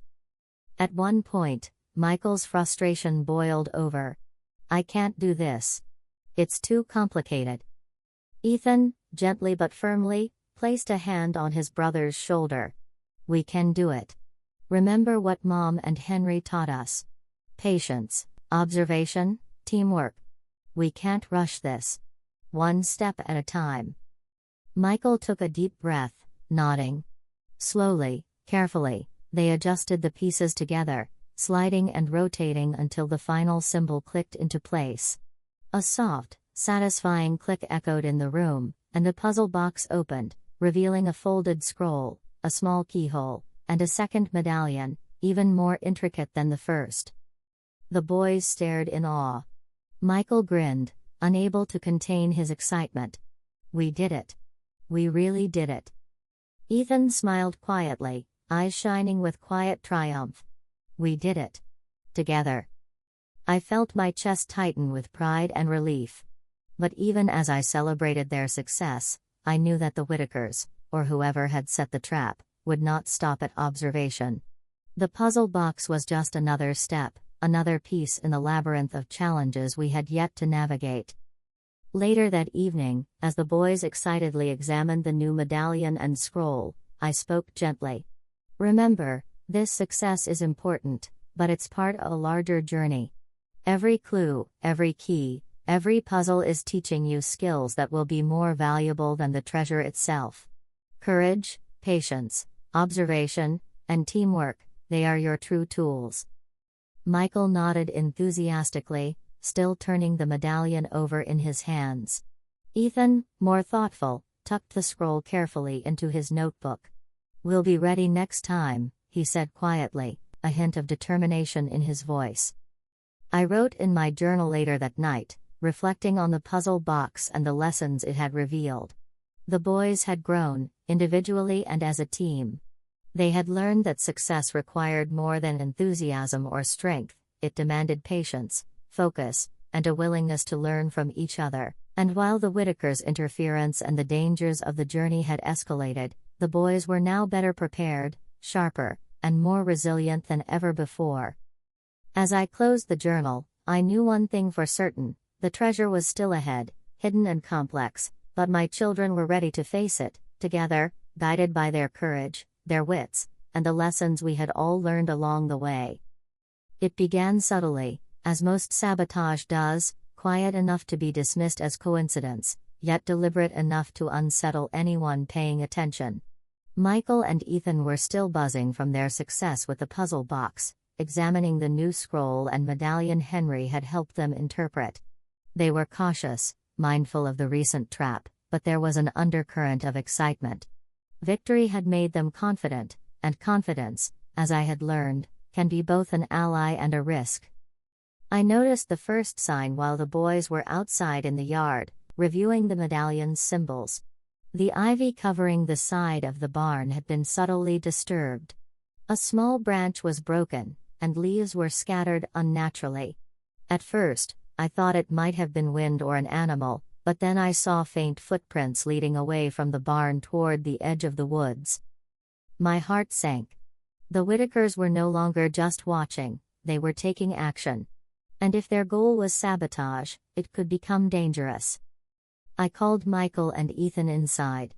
"Look at this," I said quietly, pointing to the disturbed area. "Notice how the leaves are pushed aside? And these footprints. Someone was here, observing, or worse."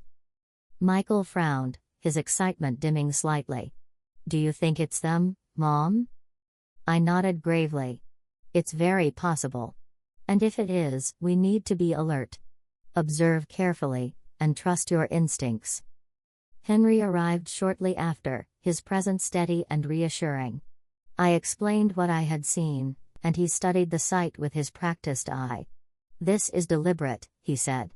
"They're trying to interfere without being obvious, but their intention is clear. We need to anticipate their moves, not just react to them." That afternoon, as the boys worked on interpreting the scroll, the sabotage became unmistakable.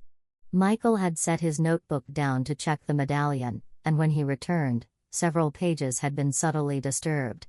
Some notes were smudged, symbols misaligned, and the delicate pencil marks he had drawn to track patterns had been shifted ever so slightly. Michael's face turned red with frustration. "They messed with my notes." "Who does that?" Ethan studied the changes carefully. "It's too precise to be accidental. They want to slow us down, distract us, and possibly mislead us. We can't let them win by panicking or rushing." I stepped forward, placing a calming hand on Michael's shoulder.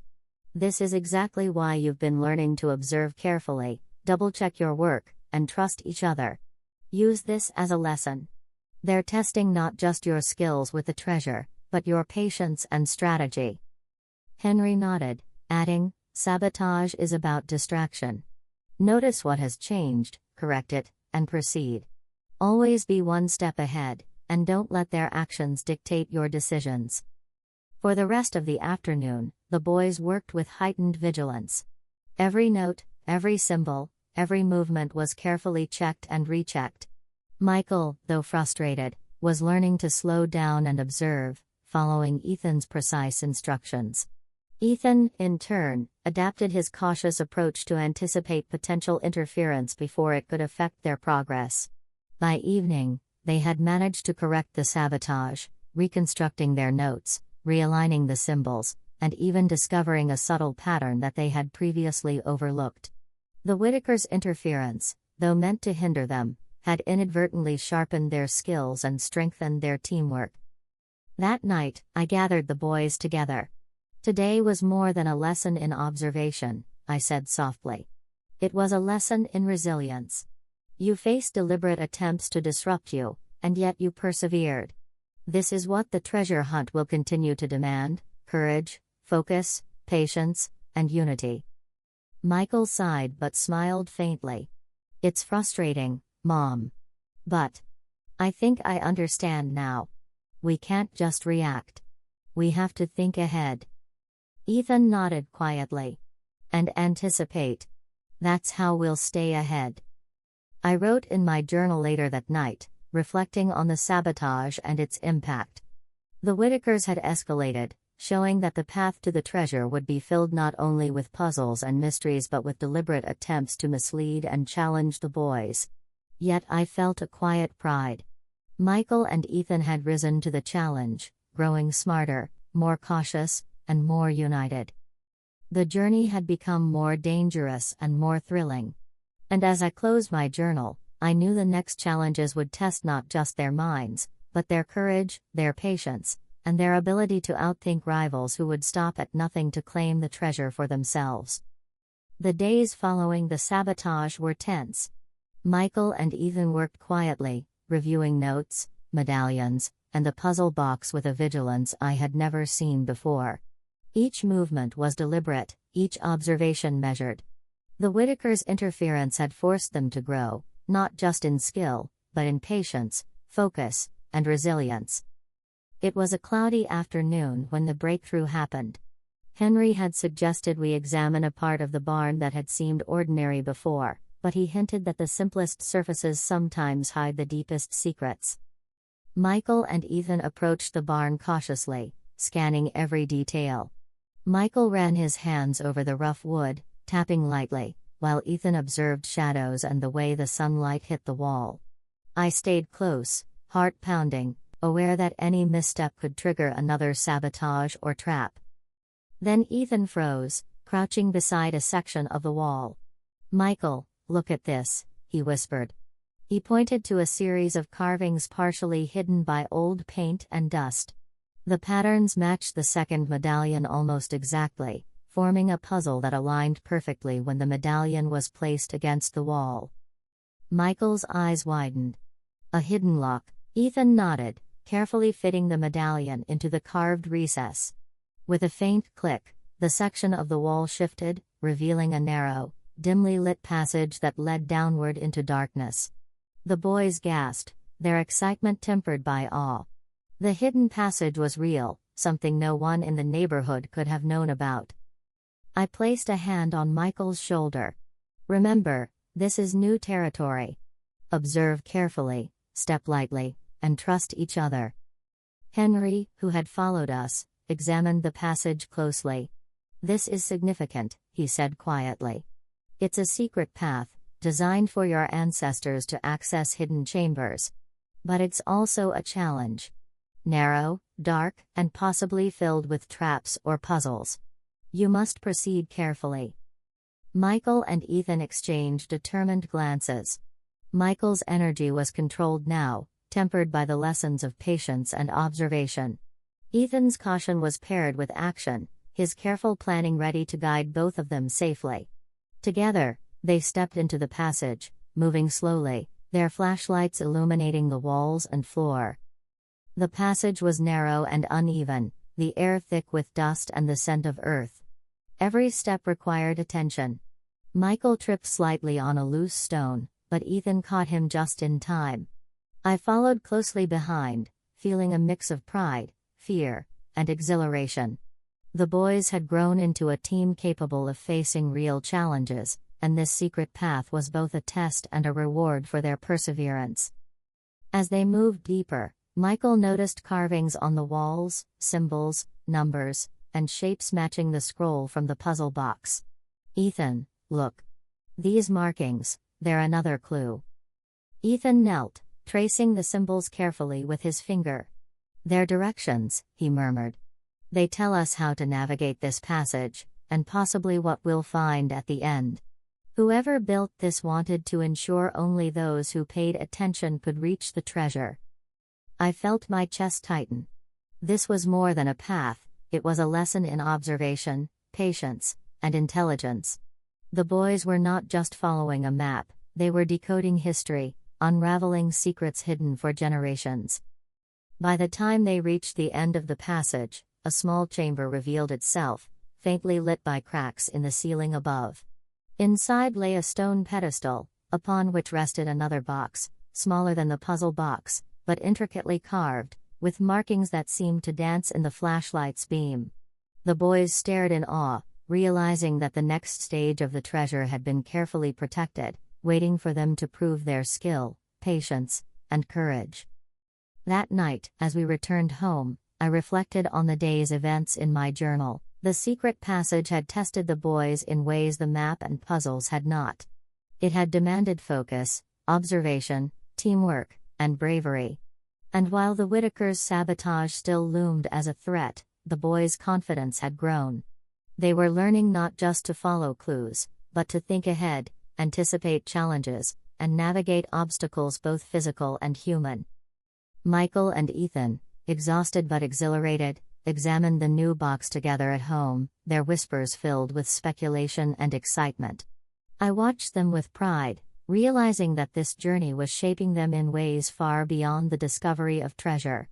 They were learning to face danger, think critically, and trust one another completely. The secret passage had revealed more than hidden chambers, it had revealed the strength, intelligence, and courage that lay within my children. And I knew, deep in my heart, that the journey ahead would be even more challenging, but they were ready. The chamber at the end of the secret passage felt almost sacred. The stone walls whispered secrets of the past, the faint cracks of light illuminating dust motes that danced in the narrow beams of our flashlights. Michael and Ethan stared at the small box resting on the pedestal, their breaths caught between awe and anticipation. "This is it," Michael whispered, almost reverently. "The next clue. I can feel it." Ethan knelt carefully, examining the carvings on the box. These symbols. They match the puzzle box and the medallions. Whoever made this left a layered map, guiding us step by step. But it's not straightforward. We'll need to observe carefully and think critically. I stayed a step behind, my eyes scanning the walls, the ceiling, and the floor. Every shadow, every crack, every carved symbol could be a clue, or a warning. I could feel the weight of history in the room, as if the past generations were silently guiding my children, preparing them for what lay ahead. With Henry's guidance, the boys began examining the box. Michael, eager but cautious now, turned the carving slowly, noticing that certain patterns aligned only when rotated in the correct sequence. Ethan traced the markings with his finger, comparing them to the medallions and scrolls we had uncovered previously.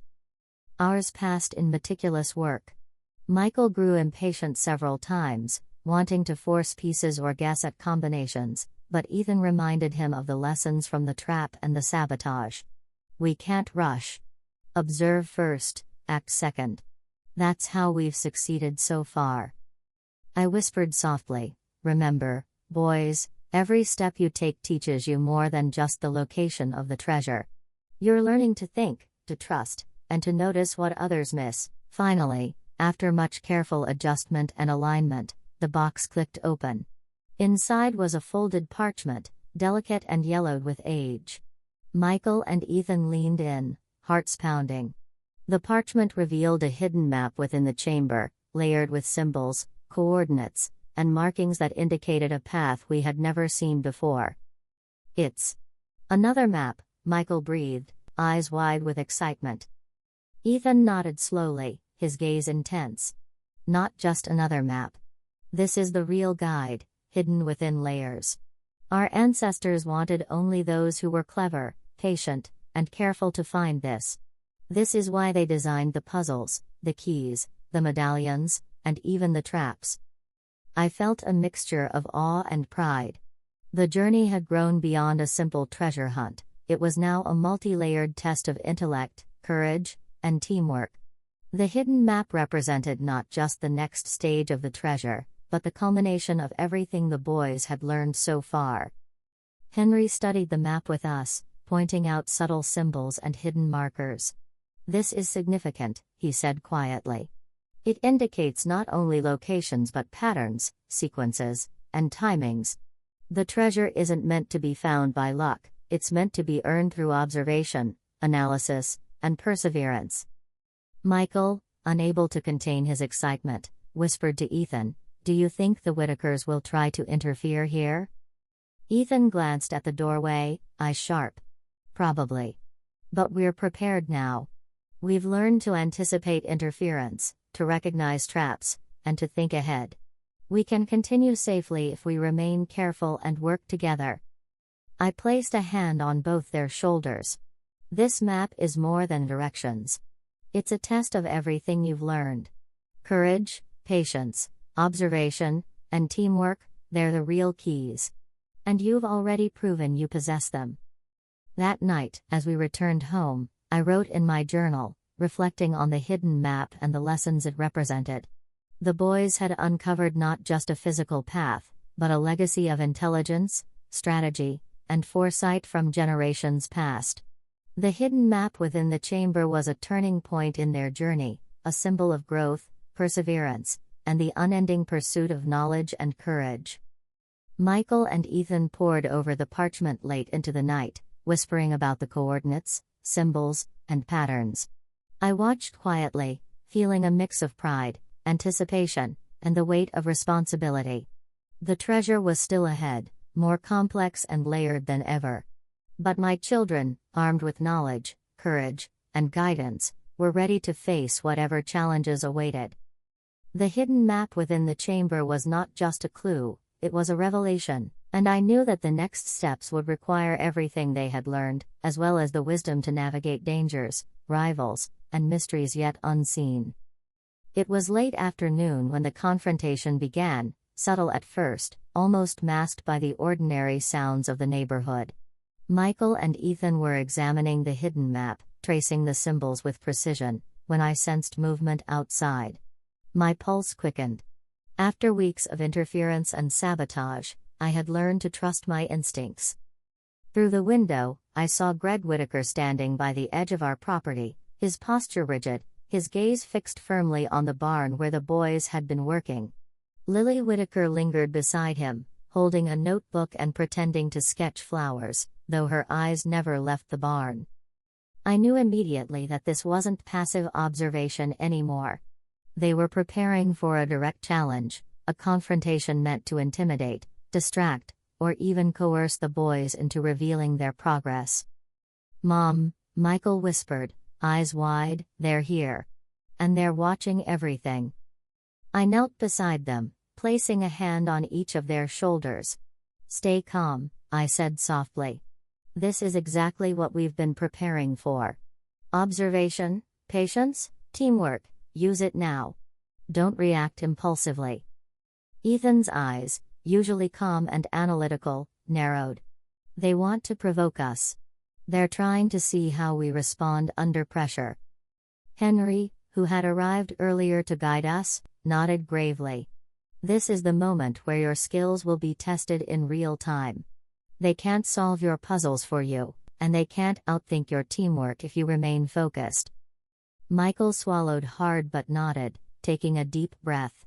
Together, the boys went outside, approaching the edge of the clearing where the Whitakers waited. The air was thick with tension. Every step they took was deliberate, careful, yet confident. Greg Whitaker's voice broke the silence. "So, you think you can just solve our family's puzzles and take what's not yours?" he said, the words dripping with challenge. "Do you even understand what you're dealing with?" Michael squared his shoulders.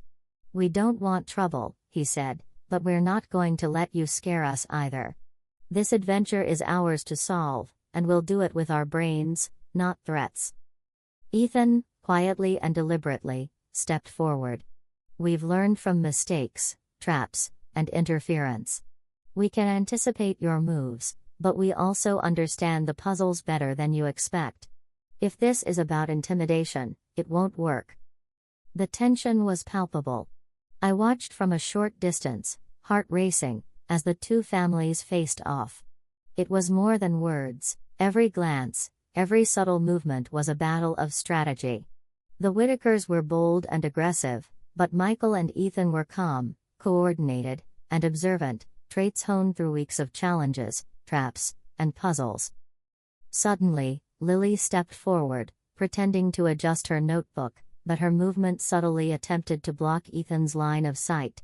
Michael noticed instantly, his eyes flashing with awareness. "Ethan, she's trying to distract us," he whispered. Ethan responded calmly, adjusting their position. "Ignore it. Focus on the symbols. Work with me." Henry, watching carefully, murmured, "They're testing your patience. Don't give them the reaction they want." Minutes passed, each side locked in a silent game of strategy. The boys maintained composure, using the hidden map to identify a safe path forward, moving subtly while avoiding traps or attempts at intimidation. The Whitakers, frustrated by their inability to disrupt the progress, eventually retreated, their expressions dark but cautious. As they disappeared from sight, Michael exhaled loudly, relief mixed with adrenaline. That was intense.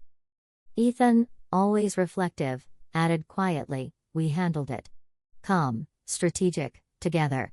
That's what counts." I stepped forward, embracing both boys.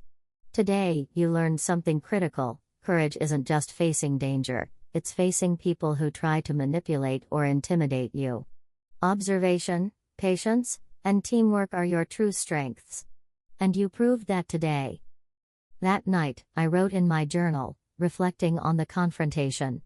The Whitakers' escalation had been a test in itself, a challenge of nerves, intelligence, and composure. Michael and Ethan had not only navigated the physical and intellectual challenges of the treasure hunt but had also successfully managed human opposition. The journey was growing more dangerous, more complex, and more thrilling with every passing day. Yet I felt a deep sense of pride. My children were not just solving puzzles, they were learning strategy, resilience, and courage in the face of direct confrontation. And I knew that this confrontation, though challenging, had prepared them for the even greater obstacles that lay ahead. The days following the confrontation with the Whitakers felt charged with a strange energy. Michael and Ethan worked tirelessly, studying the hidden map and cross-referencing it with the clues we had uncovered so far. Every symbol, every medallion, and every note seemed to pull us closer to something extraordinary. I could see it in their eyes, a mixture of determination, excitement, and the cautious wisdom they had developed after weeks of challenges.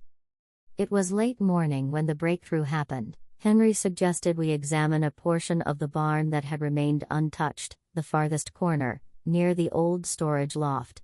"Sometimes," he said, "the final puzzles are hidden in plain sight, where you least expect them." Michael and Ethan approached the loft cautiously, flashlights in hand. Michael's curiosity was palpable, but he moved deliberately now, guided by lessons of observation and patience. Ethan studied every surface, every beam, and every shadow, searching for patterns that might reveal a secret mechanism. Then Ethan's fingers brushed against a loose plank in the wall. It shifted slightly under pressure, revealing a small, carved indentation in the shape of the medallion from the puzzle box. "Michael, look," he whispered, excitement and awe in his voice. Michael's eyes widened as he carefully placed the medallion into the indentation. A soft grinding sound echoed through the loft, followed by a faint click. Dust fell from the ceiling as the wall shifted, revealing a narrow stairway descending into darkness. The boys gasped. I could feel their exhilaration radiating through the room. "This is it," Michael breathed. "The chamber. It's real." I placed a hand on his shoulder, whispering, "Remember what we've learned. Step carefully, observe everything, and work together. This is a new level of the adventure." Henry led the boys down the stairs, his flashlight cutting through the darkness. The passageway opened into a vast chamber, unlike anything we had imagined.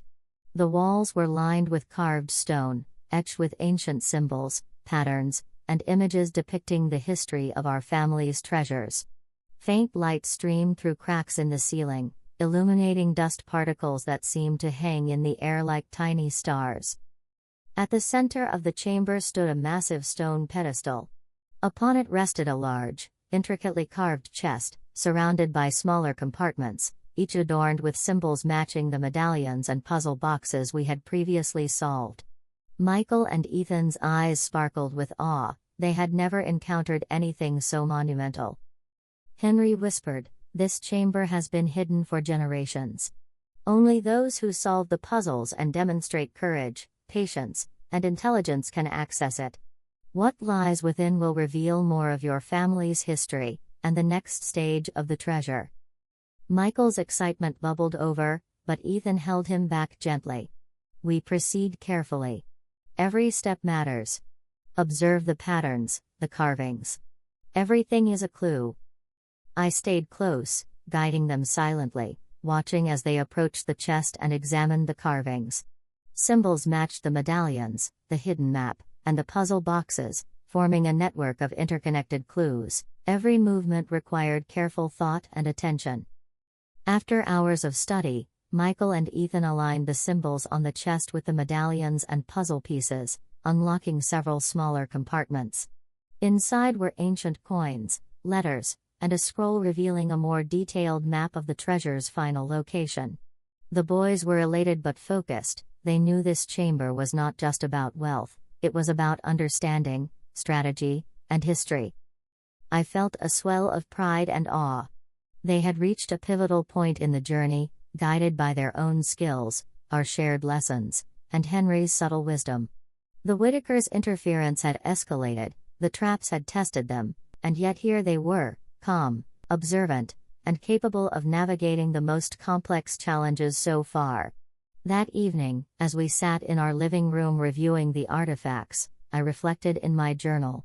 The ancient chamber was more than a physical space, it was a test of intellect, courage, and perseverance. The boys had proven themselves capable of meeting the challenges of both puzzles and rivals. And while the journey ahead promised even greater obstacles, I knew they were prepared, armed with knowledge, teamwork, and an unshakable bond. The ancient chamber had revealed a wealth of clues, treasures, and secrets. But more importantly, it revealed the growth of Michael and Ethan, their courage, intelligence, and unwavering commitment to each other. And I knew with certainty that the adventure was far from over. The final stages of the treasure awaited, and my children were ready to face them. The discovery of the ancient chamber had changed everything. Michael and Ethan were no longer just following a map, they were navigating a complex puzzle, piecing together centuries of history, clues, and symbols left behind by their ancestors. The excitement in their eyes was tempered by focus, caution, and the awareness that the Whitakers, or anyone else who knew of the treasure, could strike at any moment. Henry suggested we study the scrolls and letters we had found in the smaller compartments of the chamber. "Among these," he said, "is the ultimate clue. The one that will reveal the treasure's final location. But it is subtle, layered, and hidden in a way that requires your complete attention and cooperation." Michael and Ethan pored over the documents for hours. Each letter, each note, each sketch revealed fragments of knowledge, coordinates, symbolic references, and patterns that matched the carvings in the chamber. But the ultimate clue was elusive, hidden among the complex web of hints. I watched quietly, aware that this was more than a puzzle. It was a test of their patience, observation, and ability to synthesize information. Michael, growing restless, muttered under his breath, "I wish we could just see it all at once." Ethan, calm and analytical, reminded him, "That's exactly why it's hidden, Michael. We have to work together, think carefully, and observe everything. That's the only way to uncover it." Hours passed. The room was filled with the soft scratching of pencils, the rustle of parchment, and the occasional whispered exchange between the boys. Michael aligned symbols from the medallion with carvings on the chest, while Ethan cross-referenced sketches from the scrolls. Piece by piece, the web of clues began to form a coherent picture. Then Ethan's finger paused over a series of intricate symbols. "Michael, look at this," he whispered. "These symbols, they're not just decorative, they form a pattern that matches the coordinates on the hidden map, but only if we interpret them in sequence." Michael's eyes widened. "So, it's like a code? A final puzzle?" I nodded, feeling a surge of pride. "Yes. This is the ultimate clue. It's designed to test everything you've learned, the observation, patience, and teamwork that has brought you this far." Together, they decoded the pattern, aligning symbols from the chamber, the puzzle boxes, and the medallions with the markings on the hidden map. The final sequence revealed a location within the property, an area we had walked past countless times, yet never noticed, hidden in plain sight. Michael let out a breathless laugh. "We did it. We found it." Ethan smiled quietly, his eyes still scanning the sequence to ensure nothing had been overlooked. "Yes, but we need to move carefully. The Whitakers could still interfere, and we can't risk rushing." I placed a hand on each of their shoulders. "This is the culmination of your journey so far. Courage, intelligence, and teamwork have brought you here. But remember, the ultimate clue is only the final step to the treasure. It's the preparation, the lessons, and the perseverance that truly matter." That evening, as we gathered around the final location, Michael and Ethan mapped out their approach using every tool and lesson we had accumulated over weeks of adventure. Each step was deliberate, each observation meticulous. The ultimate clue had given them the direction, but it was their skill, patience, and cooperation that would allow them to succeed. I wrote in my journal that night, reflecting on the day's events. The ultimate clue represented the culmination of generations of ingenuity, the guidance of our unexpected ally, and the resilience of my children. It was proof that the treasure was not just about wealth or discovery, it was about growth, learning, and the courage to face challenges together. Michael and Ethan went to bed that night filled with anticipation. I stayed awake a little longer, thinking about the journey so far, the traps, the sabotage, the secret passage, the ancient chamber, and now the ultimate clue. Each step had prepared them for this moment. And I knew, deep in my heart, that the final stage of the treasure hunt was within reach, but would test every skill they had learned in the most demanding way yet. The night air was heavy with anticipation. Michael and Ethan could barely sleep, their minds racing with the knowledge that the ultimate clue had revealed the treasure's final location. Every trap, every puzzle, and every interference from the Whitakers had prepared them for this moment. Yet, as we approached the site the next morning, I felt a chill in my chest, intuition telling me that the Whitakers would not surrender without one last attempt to stop us. Sure enough, as we reached the hidden area indicated by the ultimate clue, Greg and Lily Whitaker appeared. They stood at the edge of the clearing, expressions dark and resolute. There was no pretense of civility now, only the unmistakable tension of adversaries determined to prevent the boys from reaching the treasure. Michael squared his shoulders. "They're here," he whispered to Ethan, his voice steady but tense. Ethan's eyes scanned the surroundings carefully. "Stay calm. Remember everything we've learned: observation, patience, teamwork. Don't react to provocation." I stayed behind them, watching, heart pounding, yet confident in the lessons they had absorbed. The Whitakers advanced, trying to block our path, their gestures sharp and threatening. Greg stepped forward, voice cold. "This ends now. You don't belong here. Walk away before it's too late." Michael shook his head, determination shining in his eyes. "We're not leaving. We've worked too hard, learned too much, and solved every challenge to stop now." Ethan added quietly, "We've anticipated interference before. We know how to navigate traps, puzzles, and distractions. Your threats won't succeed." The tension escalated as Greg lunged toward the pedestal, attempting to seize the clues. But Michael, quick and aware, positioned himself to block the move. Ethan, using the symbols and alignment of the ultimate clue, triggered a subtle mechanism in the ground, a small diversion that caused the Whitakers to stumble without injury, revealing that the boys had learned not only strategy but clever defensive tactics. I felt a surge of pride. Every lesson, every puzzle, every trap had trained them for this confrontation. They were not just defending the treasure, they were demonstrating courage, intelligence, and restraint under pressure. Henry, observing from the side, whispered, "They've outgrown ordinary challenges. The Whitakers cannot intimidate them now, they can only watch and fail." The showdown continued for tense minutes, a silent battle of wits and strategy. The boys used observation, coordination, and careful timing to navigate the final obstacles. The Whitakers, increasingly frustrated, realized their efforts were futile. Finally, Greg stepped back, exhaling sharply. Lily followed suit, their expressions a mix of anger, frustration, and reluctant respect. You've outsmarted us," Greg muttered, voice begrudgingly admiring. Michael and Ethan didn't celebrate yet. Their focus remained on the pedestal, the scrolls, and the medallions. The confrontation was over, but the treasure was still within reach, and the lessons we had all learned were what mattered most. I stepped forward, placing my hands on their shoulders. "You handled this perfectly," I said softly. "Courage, observation, patience, teamwork, everything you've learned prepared you for this moment. The treasure is yours to claim, but remember, the journey itself is the greatest reward." That evening, as we reviewed the clues one final time, I reflected in my journal. The final rival showdown had been the ultimate test, not of strength, but of intellect, resilience, and composure under pressure. Michael and Ethan had faced the threat without fear, relied on each other, and demonstrated the skills that would finally allow them to complete the journey.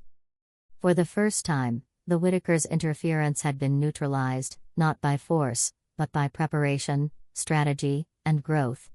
The treasure's final location was now within our grasp, and the boys were ready for the culmination of weeks of learning, exploration, and courage. The morning air was crisp and quiet, almost reverent, as we approached the location revealed by the ultimate clue. Michael and Ethan moved with careful determination, their excitement tempered by focus and awareness. Every step was deliberate, guided by the lessons we had learned over weeks of puzzles, traps, sabotage, and rival interference. The clearing, once unremarkable, now felt alive with history and anticipation. Michael knelt, examining the ground where the final symbols on the map indicated the treasure lay hidden. Ethan followed, comparing the markings with the hidden map and the medallions. I stayed a short distance behind, heart pounding, aware that this was the culmination of everything we had faced together. "Mom. I think it's here," Michael whispered, pointing to a subtle indentation in the earth, partially covered by leaves and roots. Ethan knelt beside him, tracing the markings carefully. "Yes. The symbols match perfectly. This is the final spot. Every clue has led us here." I felt a lump in my throat. Weeks of trials, discoveries, and growth had led to this moment. I could see the boys' pride and anticipation, tempered by patience and careful strategy. They had earned this. Michael reached for the hidden mechanism beneath the roots, a series of small levers and carvings that mirrored the medallion's pattern. With Ethan guiding him, the levers were shifted in the correct sequence. A deep, resonant click echoed through the clearing, followed by the soft sound of earth shifting.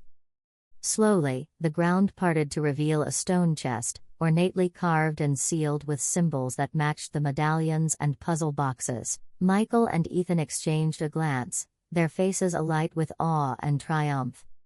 It's real," Michael breathed, eyes wide. Ethan smiled, gently tracing the carvings with his fingers. "It's been here all along.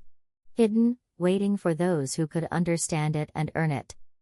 I stepped closer, placing my hands on their shoulders. "You've done it. Every trap, every puzzle, Every moment of patience and teamwork has brought you here. This treasure is yours, not just in wealth, but in the lessons, courage, and perseverance you've shown. Together, the boys opened the chest. Inside lay an array of treasures, ancient coins, gemstones, letters, and artifacts chronicling generations of our family's history. But more than material wealth, the chest contained a deeper reward, a sense of accomplishment, the triumph of intellect, courage, and unity. Michael carefully lifted one of the letters, reading aloud. These writings.